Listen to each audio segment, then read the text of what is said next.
After a fruitful day one in Japan, Prime Minister Narendra Modi has now kicked off his second day with a round of Kyoto's historic temples. It was temple diplomacy in full swing, with Narendra Modi visiting two major Buddhist temples in Kyoto this morning, in what clearly displays the importance given to Modi's visit. Japanese Prime Minister Shinzo Abe accompanied Modi to the Toji shrine earlier today. Later, Modi also visited the Kinkakuji shrine. Modi is also expected to visit the Kyoto University Center. In fact, reports coming in that he has already arrived at the center. The visit focusing on stem cell research, another area of cooperation that the Prime Minister wants to cement with Japan. After the Kashi agreement that was signed between the Indian ambassador and Kyoto's mayor, it aims at drawing lessons from Kyoto to transform Kashi into a model modern city.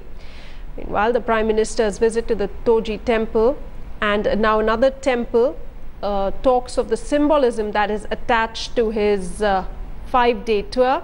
After attending lunch hosted by the Buddhist Association, Prime Minister Modi has moved now to the Kyoto city, will be going there to see a presentation being made by the mayor. He'll also be meeting Japanese businessmen before he finally leaves for Tokyo.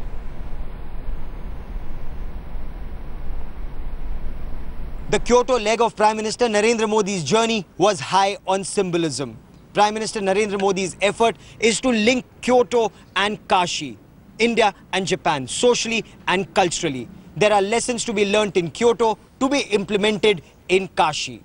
But the bigger challenge for Prime Minister Narendra Modi and his team lie ahead, and that's the Tokyo leg of his visit, to seek investment for Indian markets and to forge closer strategic ties with Japan. With cameraman Kirpal Singh, Gaurav Sawant in Kyoto for Headlines Today. All right, my colleague and Strategic Affairs editor Gaurav Sawant joining me over the telephone line from Kyoto. Gaurav, you've been tracking developments very closely.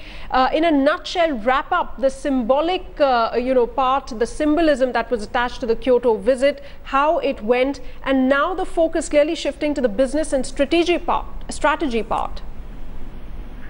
That will be the big focus of Prime Minister Narendra Modi's second leg of journey, which is in Tokyo, that begins later this evening. But even as we speak, the Prime Minister has been invited to lunch by the Kyoto Buddhist Association. This too is significant given the fact that he's visited the Toji Temple, the Kinkakuji Temple, and the chief priest of the Kinkakuji Temple.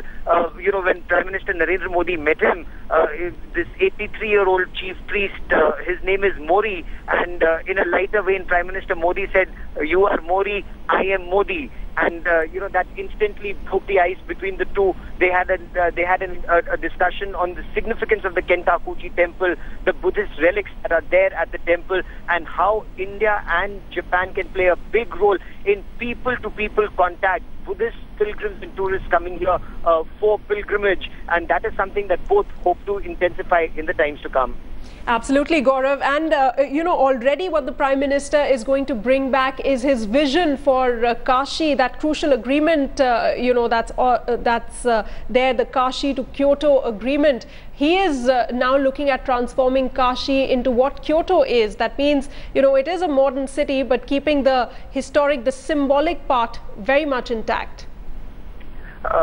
In a couple of hours from now, the mayor of Kyoto, Kadokawa, will make a special presentation for Prime Minister Narendra Modi at the Western Miyako Hotel where the Prime Minister is staying. And this presentation is all about how Kyoto retains its culture, its heritage, and yet is a 21st century modern city, which is a designated smart city. There are several parameters based on which a city is declared a smart city, based on pollution, on environment, on electricity, power, security, parking, all of these parameters. Kyoto is right on top, and that is something that Prime Minister Narendra Modi hopes to replicate to an extent in his parliamentary constituency, Kashi.